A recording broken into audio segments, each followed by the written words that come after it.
les élèves de la classe EB5. Aujourd'hui, nous allons continuer avec les critères de divisibilité par 4. Rappelons tout d'abord les multiples de 4. Ou bien de la table de 4, je prends les multiples de 4, les multiples de 4 sont 0, 4, 8, 12, 16, 20, 24, 28, etc. Ou bien chaque fois j'ajoute 4. 0, j'ajoute 4, c'est 4. 4, j'ajoute 4, 8. Multiple de 4, 8.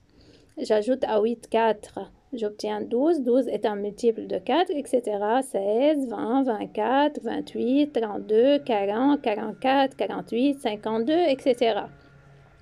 Donc, on a 16 est un multiple de 4, 20 multiple de 4, 12 multiple de 4. Et on peut écrire encore que 4 est un diviseur de 16, 4 est un diviseur de 12, 4 est un diviseur de 20, 4 est un diviseur de 48. Ou bien je peux écrire 16 est divisible par 4, 12 est divisible par 4.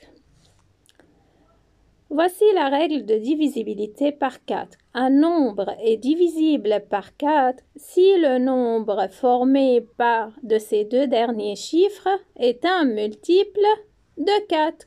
Donc, nombre formé par les deux derniers chiffres est un multiple de 4, donne que ce nombre est divisible par 4. Voici quelques exemples. 3108. Pour savoir si 3108 est divisible par 4, je veux prendre le nombre formé par les deux derniers chiffres, donc 0,8. 0,8, c'est-à-dire 8, est un multiple de 4. Donc, le nombre 3108 est divisible par 4. 2834. Je prends le nombre formé par les deux derniers chiffres, c'est 34.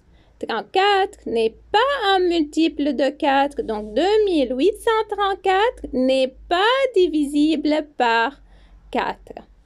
53 200. Le nombre formé par les deux derniers chiffres, c'est 0. 0. 0 est un multiple de 4, donc 53 200 est divisible par 4. 4190. Le nombre formé par les deux derniers chiffres, c'est 90. 90 n'est pas un multiple de 4, donc 4190 n'est pas divisible par 4. 140. Le nombre formé par les deux derniers chiffres, c'est 40. 40 est un multiple de 4, donc 140 est divisible par 4. 3016. Le nombre formé par les deux derniers chiffres, c'est le nombre 16. 16 est un multiple de 4, donc 3016 est divisible par 4. 728. Le nombre formé par les deux derniers chiffres, c'est 28. 28 est un multiple de 4, donc 728 est divisible par